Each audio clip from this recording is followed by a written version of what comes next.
This is AVWeek, your weekly wrap-up of audio, visual, news, and information. My name is Tim Albright. I'm your host. Welcome.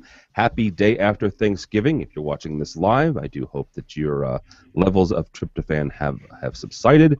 If you're shopping on Black Friday still, like my wife is, at 2 o'clock in the afternoon on Eastern, God help you all. So, all right. First up, George Tucker, engineering coordinator for World Stage and the world's most beautiful lover of alliteration, George Tryptophan Tucker. How are you, sir? I'm all right, recovering. It was a late night, too much wine, too much turkey, but it was enjoyed by all. Good, good.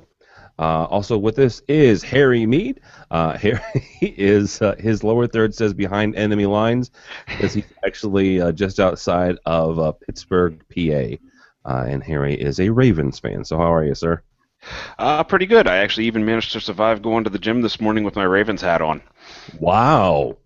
Impressive. Wow. Yes. It helps that they're better than the Steelers this year. Actually, everybody in the AFC North is pretty much tied up in almost first, and better than almost every other division. You could be a fan of somebody in the NFC South. So, if you didn't see those yesterday and you're a fan of football, I think the Falcons are leading it at 4-7. I heard somebody who was an NFC South fan actually posted, I think the NFC South should just give up its playoff spot to the AFC North and just be done with it. No, see, I think the Bears should go into the NFC South because then they could actually win a spot in the playoffs. Oh, yeah. Speaking of the Bears, my buddy, my pal, Sam Malik from ASK Proxima, a beautiful Bears logo behind him because he is originally from Chicago. How are you, sir? Hey, Tim. How you doing? Yeah, Bears fan to the end, even after yesterday's embarrassing loss. You know what? At least it wasn't that Packers game from a couple weeks ago. That one was. I had a cousin. That's an old-fashioned beatdown. Yeah, that was indeed, and it was the hands of the Packers, not which just kind of made it worse. It was all right. I don't watch football, and I knew about it. Oh, thank you.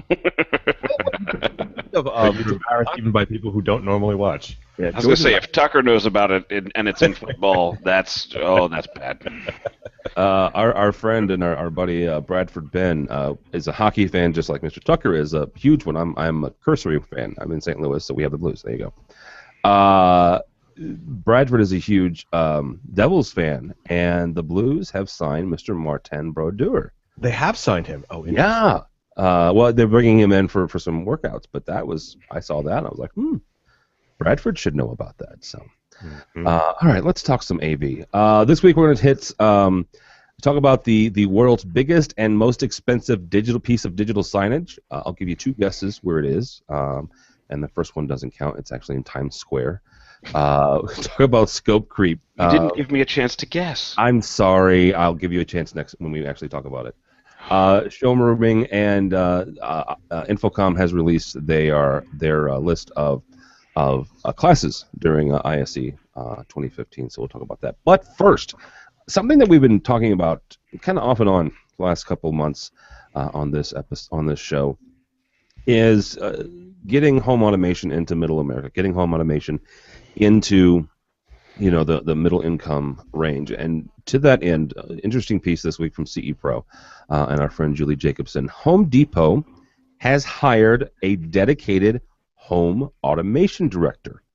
Quote, Home Depot has made some valiant efforts in the home automation business so far, launching the Wink smart home platform in July of this year and slowly adding to the store's smart home offerings. That is changing now with the appointment of Amanda Perilli as Home Depot's first director of home automation, hired recently to champion the category both internally and to the masses. End quote. Mr. Tucker, what does this mean for the home automation segment, especially in trying to get into the middle income arena for home automation? I'm not sure. Everybody's making a stab at it. Just like we talked a few weeks back, AT&T with their Uverse and other companies trying to become the dog. we're still in the shakeout period. Everybody's trying to get an angle. Everyone's trying to see if their install base or their common customer base is the one that will take off and make them much more money using and making this happen. I'm not quite clear with Home Depot because here's my fear. When Julie first tweeted this story out and with a link back to CE Pro, my first response was, yeah, for the first 4 months it'll be fantastic, and then they're going to hire the Walmart door greeters to be the guys in the front of it, because that's what happens at every Home Depot. You get the really good guys, and then about 4 months down the line, they get rid of all the good plumbers and they put them into the new store that's opening, and they leave the local guys who most of them don't know what they're talking about. I think it's going to be just much the same for them. I don't think even with an evangelist, they're really dedicated to it. I don't see it. That is kind of what she almost part of her job description, right? Not only championing this internally, but also quote unquote to the masses. She is kind of an evangelist. That's almost like her job description. And some of that seems to be, pushing a rock uphill a little bit. Because lots of people have tried, right? I mean, Nest has made a great headway, but Nest is kind of more in the Internet of Things camp than the control, and home automation camp. Yes, it's an automated thermostat because it learns, your life and when you're home and when you're not and what you like temperature-wise. But it's not, it's not a full automation suite. So. Sam, we'll ask you the same question. Before you went to ASK, you were also involved in your earlier iterations of your career. You did a lot with consumer electronics and dealing with the public. What does this mean for trying to get into middle market with home automation? I think it's an interesting approach. The Home Depot near me, I was in there last weekend quite a bit. And I saw the display, the Wink Nest display. Nobody there knew anything about what the product was.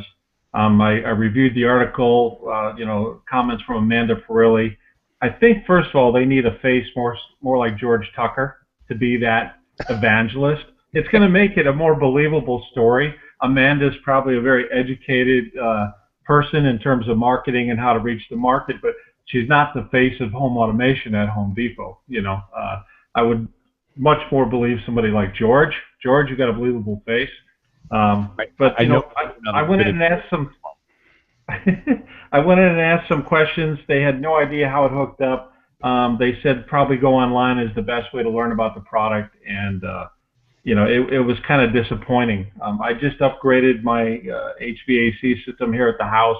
And I was very interested in that type of control, but it's a $400 starting investment plus the add-on pieces, and I don't know, just didn't get me excited enough to pull the trigger and do anything. Okay, so that first of all, they're going to have to work on the price point on that, right? Because both AMX and Crestron have starter kits that are just over $50 or $100 than that, and granted, I'm in the industry, but I would tend to trust Crestron or AMX to my home automation than I would something called Wink. So, well, but you're still forgetting is that it's the do-it-yourself. It's I want this home automation, I want that lifestyle, but I don't want to pay a lot, and I don't want this guy coming into my house. But yeah, okay, yeah, I'll give you that. I mean, that's really the thing, isn't it? I mean, you install your own TVs these days. Back when. Back in the 50s, they brought a radio guy, and a radio guy would make sure it was properly set up and would put an antenna up for you. Made sure your tubes were correct. Yes, exactly. Yeah. I think this is a great market opportunity for the CEDIA installers, the guys that have been going into homes and hooking up TVs and hanging plasmas on wall or projectors. And those are the guys that are trusted and generally work for a little bit less. They're the home automation guys that I think most people would trust, and they've already got an inroad into that market. Yeah. All right, Harry, you are our token programmer for the day. What does this mean from your standpoint? Granted, you do more government work, but from a programmer standpoint, what does this mean for automation and home programming? I think that it will be. I don't think it's going to take anything really away from the companies that are doing it. You're going to get the little tiny jobs are going to come out of this. Okay. You're not. Nobody's going to. Nobody's going to use something like this for a 5,000 square foot home that they're doing multiple zones of all this other happiness and everything else. What I've noticed with Home Depot, especially in their home networking, home, I guess, automation, but in smart home, I guess, to pull a term from a couple years ago, they have a bunch of parts, and they have a bunch of things that you can do in order to get these things done. My house has been wired up almost exclusively with Home Depot parts. Home Depot box from Leviton that has the punch-down block in it for all my phone and network stuff. All the wall plates, everything else. So that this seems like just a natural outgrowth of that, because again, they're not going to have your full-scale big stuff, but they're going to be able to have somebody who wants to turn on and off a few lights with all of the Lutron that they have in the next aisle, and then be able to control their thermostat, control a couple of things, and not have to have a salvaged AMX system from 1995 like I do. And some X10 thrown in there for good measure. So. You got to rub the X10 in me. You just got to rub it in. No, it's a good thing. You're such a fabulous engineer that your X10 is still working. Yeah, only because I rapidly figured out that CFLs don't work with it after I burned out 2 of my friggin' dimmers. Let me ask a little bit wider question, because this is something that I deal with, and Harry and I have talked about this a little bit. Could this, if this new director gets the evangelism going, right, and to Sam's point, nobody at the Home Depot knew anything about this. If she can get the troops, I guess, as it were, in Home Depot ramped up and educated on how this works and evangelizing it from the storefront out, could this be a new frontier? Not frontier. That's too grandiose. But a new. All right, Shatner. Thank you. I just watched the new Star Wars trailer. So did I. It was awesome. I watched it just before I got on here. It was really cool. So I was gonna say, let's talk about the real news. Star Wars trailer dropped today. But could this be a new source for burgeoning programmers, Harry? I mean, some people that are interested in this enough to it piques their interest, and hey, I'd like to know more, and so we go, okay, here's a more complicated version of what you're doing. Possibly, because you've always, I think it's going to appeal to the tinkerers. The guys who mess around with their house. Like before I even got into AV, and I was using X10, and I was setting timers, and I was doing different things, and all of that stuff, even before I managed to salvage my 20-year-old AMX system. It's going to appeal to those guys, and I'm not sure how much further they want to go, because a lot of those guys are just weekend warriors that are just having fun in their house and messing around with something and giving them something to do that the wife isn't telling them how to do it. Okay. I think it's potentially a good opportunity, Tim, because I could see an entire aisle dedicated to this technology at a Home Depot or Lowe's or whatever.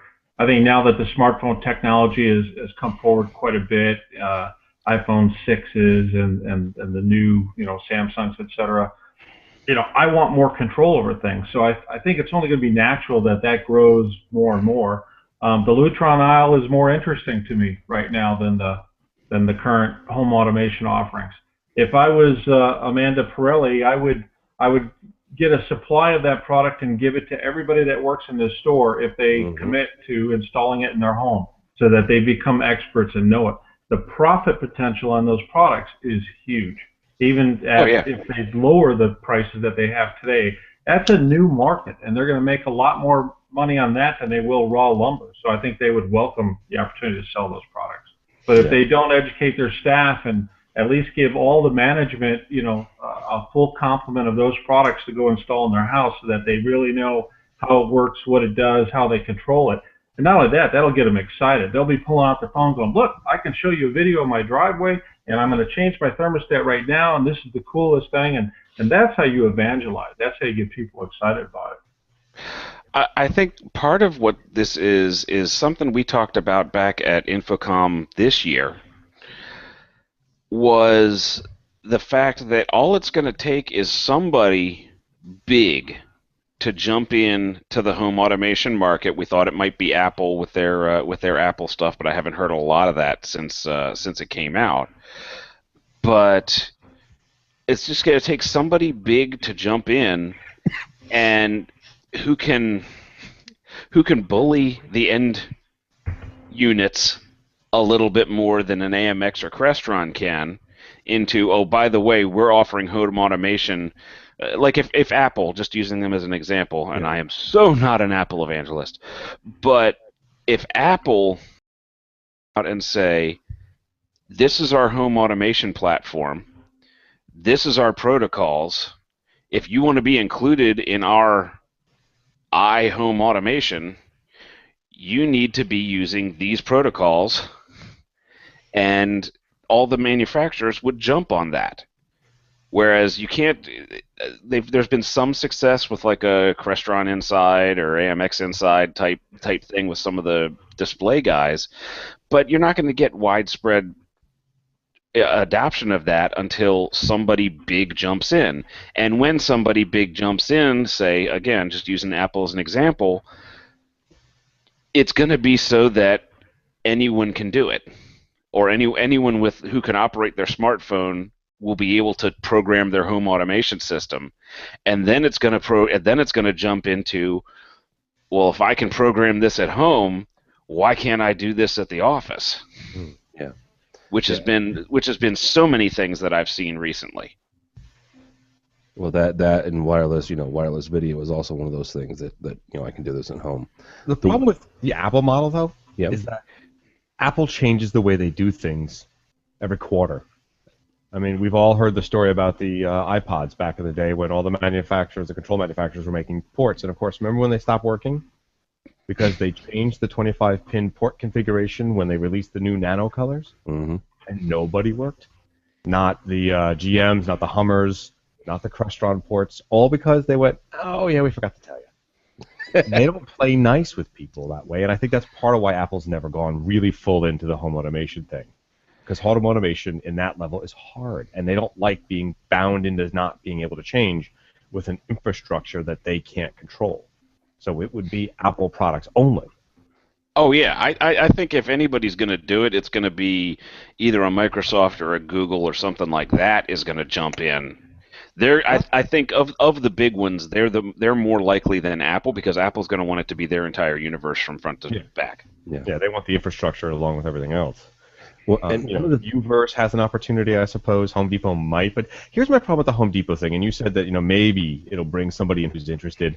I think you'll get the person who wants it in their house, but the hobbyist who then makes it to the next level being a programmer, probably not. And for two quick, one, the chips and brains are getting much smarter, and they're going to do more for you.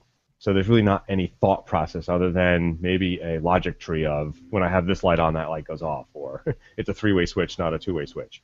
And second, they don't really want a lot of flexibility needs, because the idea with Home Depot is selling boxes. They're cheap to make. You make a profit off the volume. That's what you're selling, is volume. You're not selling the other services. You're not making money off the software from people like Home Depot buyers. You're making money on boxes. And that's a limited thing to make money off of and still keep it flexible and have that next level set. I just don't see it.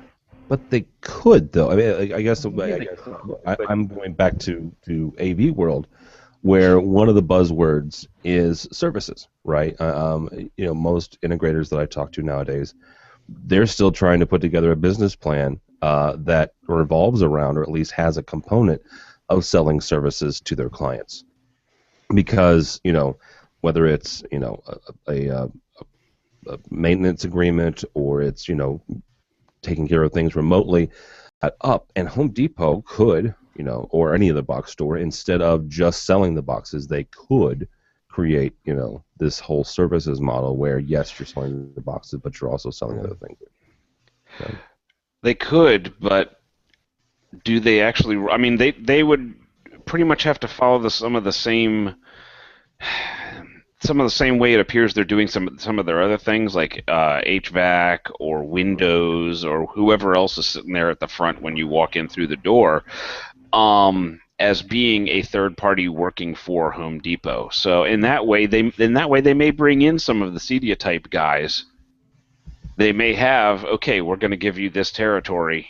You can show up on a Saturday and have your display in Home Depot and get people to sign up for a consultation. And you'll use the products that are in the back, but you'll make them all work. And Yeah, that sounds. I just don't see Home Depot going into the services thing. They would have done it years ago. Did they do it with anything else? They third party everything, and it doesn't work right. I had to put in a screen door once. It sucked. Yeah. Yeah, I know. I'm right there with you. That's why I say I think if they do anything, it's going to be a third party situation, and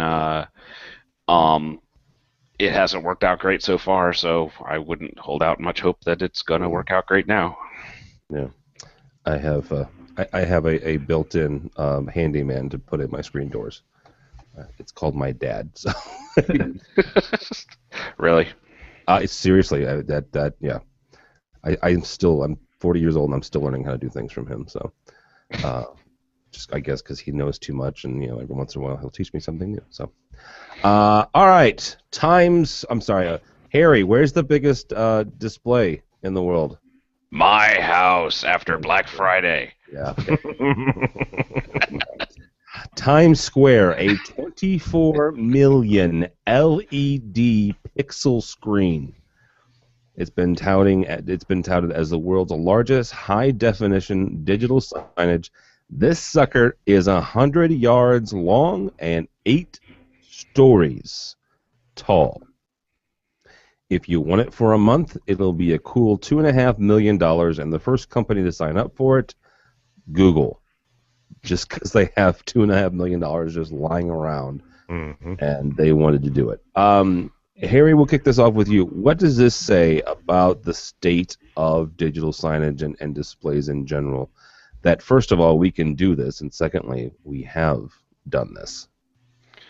It says that A, we can do anything, and B, Blade Runner is right around the corner. Very nice. Very well done. Dystopia, here we come. Dystopia, here we go. So that and Hunger Games is the #1 movie. So, Sam, what does this say about the digital signage market and the display market in general that we have created? Somebody has created, not me personally, but we have created a freaking 100-foot by 800-foot display. Well, now the personal tanning is out of the question for New York because you can just walk in front of the sign and turn whatever color you want. Advertising-wise, when I was with Toshiba, we put up an LED signboard right below where the ball drops, and we paid $4 million to have that sign up there for 2 years plus the cost of the sign. So obviously it gets you a lot of recognition. A sign that big is that's just insane. I thought the most impressive LED sign was the one hanging in the Dallas Cowboys Stadium up until I watched the video this morning of the one at Times Square. Did some quick show prep, and at $140 million and 300,000 people a day visit or see this sign, your cost per impression is $1.27 per person, which is not very high. You could pay off that sign in a year. God, that's obnoxious, though. That thing was just huge and bright, and it was incredible. I watched the countdown and watched it light up, and then people started beeping their horns and everything, and I don't know if it was because of the sign or just usual New York City traffic. From a digital signage perspective, there is no limit at this point. That is huge, and I noticed it wrapped all the way around the building. The video was wrapping around the building.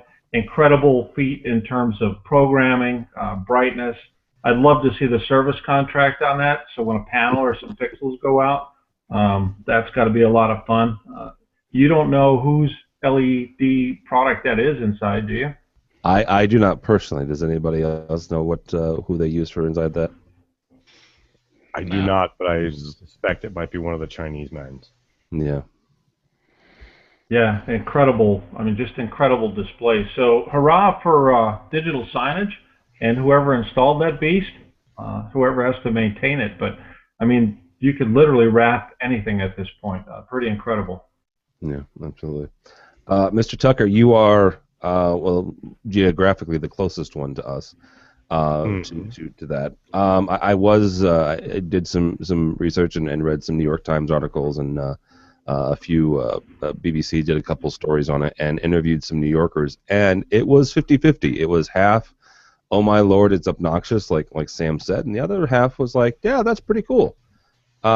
First of all, from the AV standpoint, and then I want to get your perspective as a New Yorker. What does it say about where we are in AV that we're able to accomplish this? Well, it means that, yeah, first of all, digital signage is the king of all media. It's especially in a place like Times Square in New York. That we can do it is amazing. I mean, we've talked about what my company, World Stage, did with some upfronts. I mean, something like 1,142 of those barcode tiles in a single moving set. I mean, there's really cool stuff you can do with these things now. They are at the age and the maturity and reliability that, and especially outside, that thing's going to last a good long time, long enough, as Sam said, to make your money back on your impression per person, and what they sell, they sell. It is a really cool technology. You can map stuff with this. You can make all kinds of dimensional. It could really freak people out if you map it correctly and get some of that graphics done right. What I think it says about Times Square is that print is dead. There is no billboard. Yeah. I mean, this is by CBS. CBS owns all those billboards and all those things out here in New York. That's one of their major businesses. But it is pretty darn incredible. Walking past it, it is bright as all get out. But it's more of a distraction, but that's Times Square. You either are looking up with your mouth agog, or you're in a car or walking straight ahead with your head down going, get out of my way, tourist. So it's one of the two things happening. Oh, good night. You've got all the people lining up to the uber cheap clothing stores from all over the world and having their pictures taken when they show up on screen. And then you got the New Yorkers going, get out of my way, I want to go to work. Get out of my way, I want to go home. Get out of my way, I need a bagel and a coffee. So, Sam, what were they honking at? I think they were honking at the fact that the film crews were in their way. Get out of the way. Got places to go and people to yell at, Yes, exactly. All right. This comes from, the article is from AV Network, but I saw this, I tweeted it, I favorited it, I did everything I could. This article made me jump up and down and go, yes, please. Scope creep, inevitable, preventable, and manageable. I think they might be a little naive about the preventable and manageable, the preventable part, but hey. They go on to say the article starts out with the right practices in place can minimize, not eliminate, minimize unexpected changes in project breadth. See, that was waffling right from the beginning. Yeah, a little bit. George, from your standpoint, and World Stage not only does really wonderful live upfront, the upfronts for a number of the major broadcasters, but you guys also do installs as well. Broadcast, yeah. No, but you also do installs as far as AV installs. Not anymore. We used to, but okay. we do broadcast. All right, broadcast. But you still do projects. How do we manage scope creep? Well, I mean, first of all, isn't this what Apex is about? Yes. Right off the bat there, you're talking about process, procedures, and having everything written out. One of the things the article does go into, he says, hey, you can show technologically what's supposed to happen, and they can sort of accept that.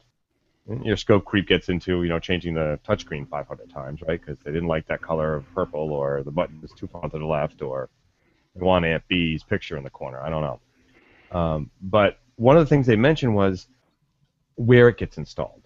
The aesthetics of how that projector is hung, or that monitor, or where that equipment is. That's really sort of something where I think a lot of companies need to hire an artist of some sort, or you get your CAD guy to show it in that Rivet file how it would look in the living room. Because you get the people who would say, oh my God, that's great, I want the smoked glass window with all the lights behind it because I'm showing it off in my house. And then you get a large portion of those people who want it hidden away in the basement, and it's only the interface that you ever see. And those two things can really cause you a lot of grief in scope creep. And you need to be talking to your client all the time. Hey, we finished phase 1. I'm a big fan of phased contracts. Phase 1, we're going to do this. Phase 2, we're going to do that. At the beginning of phase 2, we're going to sit down and go, here's what happened in phase 1, here's where we're going. Changes. Are we all in agreement? Good, because there can never be that, well, I didn't know. And it's hard. It's a lot of work, but it's the only thing I've ever seen really work to say that's how you stop losing money on these creeps. Yeah, Sam, that was one thing that always gets me is the fact that scope creep is not only annoying, it's a cost. It tends to suck your profit out of a project. So from a manufacturer's standpoint, which you have been for quite a few years, how do you help? I guess how do you help the client, your client, and the end user work around scope creep and managing it? Yeah, I don't know that we have a lot of input from the manufacturer standpoint. I agree with Dale Botcher from AVISPL that your installer is kind of the first responder, right? They have to kind of be on the watch, listening to what's going on, not just banging in equipment, but there's cues. It's like playing poker with somebody. You got to watch for the tells, right? And you've been out on one job after another. You have to, pay attention to what's going on around you because you'll get a reaction. I agree that as each step, as you complete each part of the job, you have a checklist. Hey, we're at this phase 1, phase 2, phase 3. That can eliminate it. One of the frustrating things, or the angle that I saw on this discussion item, is I work with a lot of architects and consultants.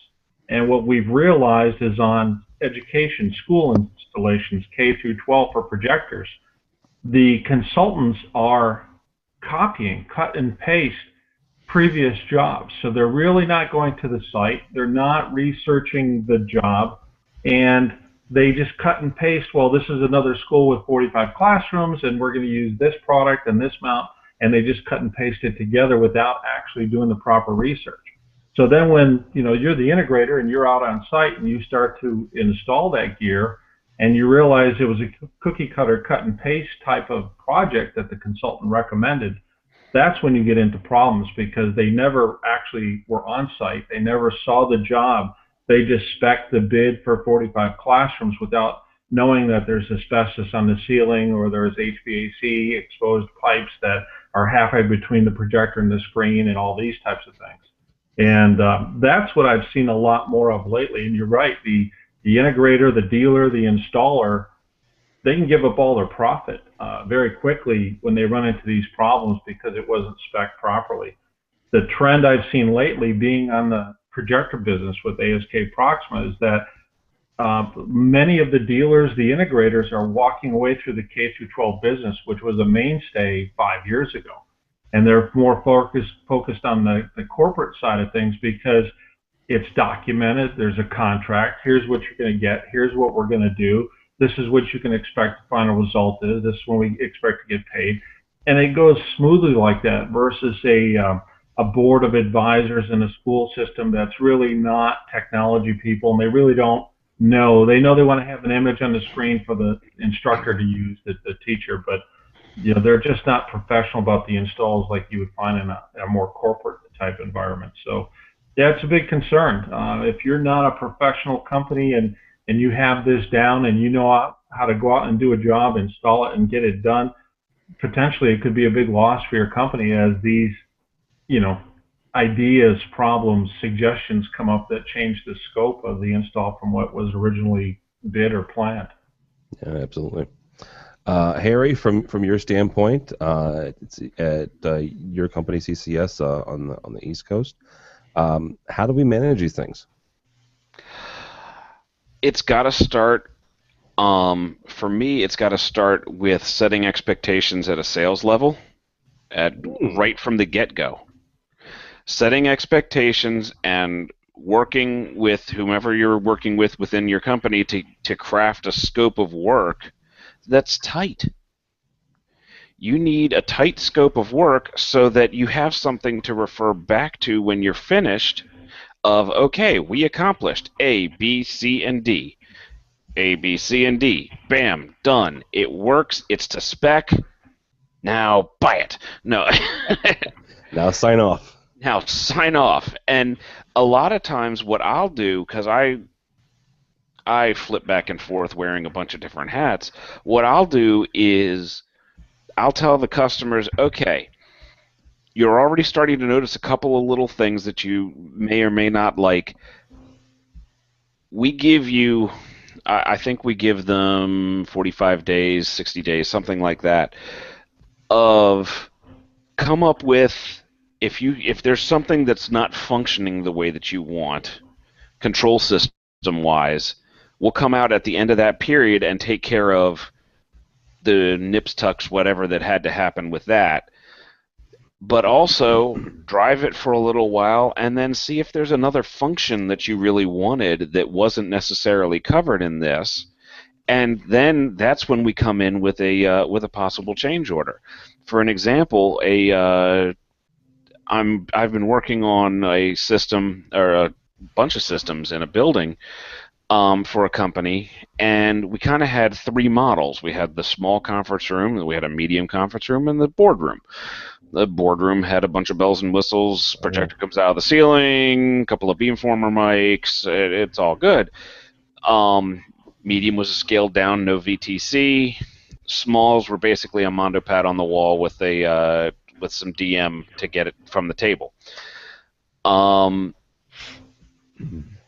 They're doing some work on another floor, and they've decided they want to put in another small conference room. But they said, okay, so we see how we're using the small conference rooms now for the last 6 months. We want to go ahead and add Apple TV into it because we've standardized on iStuff. And we want to have a little bit of background control in it so that somebody, when they lose the remote, you can still operate it easily. And so they've added that to that small conference room, and now we're going to go back and we're going to do it to the other two that were in the initial job to bring them up to the new spec. Yeah. So that's how we've been trying to roll, is drive it for a little while, then start figuring out what you want to do. And see, that to me makes sense, right? What doesn't make sense, and this is where some of the scope creep happens a lot of times, the client, and you can do this in residential or you can do this in commercial. It goes either way, where either they'll read something, they'll see something, or they'll visit someone else's facility, and they'll say, hey, by the way, I thought this was really neat. Can we do this? I don't care what this is. And the answer from the salesperson 9 times out of 10 is yes, absolutely. And the answer from the engineer and the programmer's standpoint is, excuse me, you did what? You said we could do what? Yes, that can be done. Yes, I can change out an entire VTC and, get the directory and this, that, and the other, which, you didn't tell me you wanted to do except for, 5 minutes ago. Yes, that's possible. It will also take, a couple of hours of engineering, 3 pieces of equipment, and the programmers will take another 5 or 6 hours to reprogram what you just added. So yes, it is possible, but you just either cost the customer more money or sucked a bunch of profit out of the project. So. Well, and that's what we've been trying to teach the salespeople. Yes, that can be done. Let me get a price for you on that. Exactly. Yes. That's the second half of that sentence is the important part. Mm-hmm. Let me get a price for you on that because it ain't free. No. Okay, and I've been having a minor battle over getting people to pay for design. It's like, well, how many hours do you think we're sitting in the back working on your jobs to make them function? None. It's magic. It just happens. Better thing. Go ahead, George. Sorry. I'm sorry. I didn't mean to step on you. I thought you stopped. I stepped on you. Go ahead. That comes back to Sam saying there's the cookie cutter thing. Why are there cookie cuttering? Because no one wants to pay for the design, so you're given a pro forma template. I hope I said that right. To use because it's the inexpensive way to do it, and then the install guys should figure it out before they go on with a site survey saying, hey, we have to buy X amount of dollars more in mounts or stuff to get this mount to work, but that's what they're doing it for. Design is important. You're right, Harry. I'm right with you, and yes, it can be done. Let me get a price. But they don't want to pay for design, so everyone's just putting out cookie cutters and saying, we'll make it work, we'll fix it in the mix. It doesn't always work out, right? Fix it in post. Exactly. Well, and some of that's also probably, and I don't know this for a fact, but this is my own 2 cents. Probably the rise in popularity of the huddle space is some of that, right? You throw a display up there, you hook up a couple cables. Yeah, maybe you've got something that manages it in the middle, whether it's wireless or wired. But yeah. Well, how much does it? How long does it take to design that? You know, It's all internets. it's all internets. It's all wireless. So. All right, guys. It's the day after Thanksgiving, and we're gonna, kind of wrap this one up a little early. Real quickly, Infocom has released their list of courses, and I say Infocom for ISE 2015 because ISE, Integrated Systems Europe, is half Infocom and half CEDIA, so CEDIA will release theirs probably this week, actually. But Infocom has released theirs. They're doing needs and analysis for end-user requirements, digital audio protocols, design documentation and tendering, understanding multi-channel projection, 4K and streaming. Yay! That one will be interesting. Collaboration in the BYOD era. Network administrators, cracking the code. That one's needed. And then in-store analytics rather. Improve the ROI of your digital signage solution and enhance your customer experience at the same time. We'll put a link up to this story and also how you can apply to go to ISE 2015. And we're trying to go to ISE 2015. We've done a Kickstarter thing. Halfway there. We're halfway there. We got about a week to go, depending on when you watch and or listen to this podcast. It ends on the 10th of December. So if you can't give us anything, just pass it along to somebody, your rich uncle or somebody right there. It's about $10,000 to send 3 of us. The more we get, the more guys and gals we can bring. So check that out if you would, please. There's a link on the show notes. So all right, gentlemen. Sam Malik from ASK Proxima. Thank you, sir. Good to see you, Tim. Thanks for having me. Absolutely. How can people get a hold of you or ASK Proxima? www. I guess we don't have to say that anymore. ASKProximaUSA.com. We've got videos on all the product, all that good stuff there. And speaking on the ISE thing, I don't know if you guys have ever been there. It's a fantastic show, 3 or 4 times the size of a U.S. Infocom and very unique. So I think it'll be very interesting for you and all the listeners to attend. Yeah. We are certainly hoping. I have not personally ever been. I don't think George has either. No. So yeah, we are certainly hoping to hit it up. Harry Mead from CCS Mid-Atlantic. Thank you, sir. Thank you. So, before you ask the question, Mr. Yes. AV Dawn on Twitter, since I'm still underneath her friggin' shadow, You should change it. I'm seriously thinking about it now that I've actually tweeted more than just 6 weeks around Infocom. Yes. Have you noticed that I have still been tweeting? I have noticed. Did you know- Although here's the thing, it's very cute and romantic from a whole touchy-feely, squishy perspective. It is. She's AV Dawn. You're Mr. AV Dawn. It's very cute. I was gonna say, wait till you see the Christmas sweaters. Anyway, the AV sweater competition. Yes. But so that may change. But yeah, using the hashtag still tweeting. But yeah, Mr. AV Dawn, Harry Mead on Facebook, Harry Mead on LinkedIn, all that other happiness. CCS Mid-Atlantic is our website, and you can see us there. Very cool. All right. Last and certainly not least, the left side of my brain, Mr. George Tucker from World Stage. Thank you, sir. Thank you. And they can find me at Tucker2's Commercial Integrator, various other publications. I'm out there. Put in my name, you'll find it. Yeah, Tech Decisions as well. Yeah, Tech Decisions on occasion when I can write a nice missive. All right. Yeah, don't follow me. It's boring. It's usually about bears, and yesterday it wasn't pretty. But go by the website if you would, please. avnation.tv. avnation.tv. You'll find this program and a host of others. Goodness gracious. There's an awful lot of people writing for us and doing things that are really cool. We have two brand spanking new shows. One is the Tech Wrap with our buddy Phil Cordell, who has penned and recorded a song for the aforementioned AV sweater competition, which we'll get to in a second. And our buddy Tony Zotti has started one about AV networking called the POE Show. So check that out if you would please. Also, with our friend John Green at Advanced AV, we are putting together we're calling it an AV sweater competition. Some people have referred to it as the ugly Christmas sweater or the ugly holiday sweater competition. If that's the angle you want to take, but we're calling it the AV sweater competition. If you're on social media, it's the hashtag AV sweater. So just take a picture of yourself and your AV sweater, and the winning, the best or worst, however you want to look at it, AV sweater will get some nice gift cards from the guys at Advanced AV. So mine's electrified. That's cool. You know that right there is it LEDs or incandescents? LEDs. Only the best. You know what? If somebody can come up with one that has incandescent lighting, that would be killer.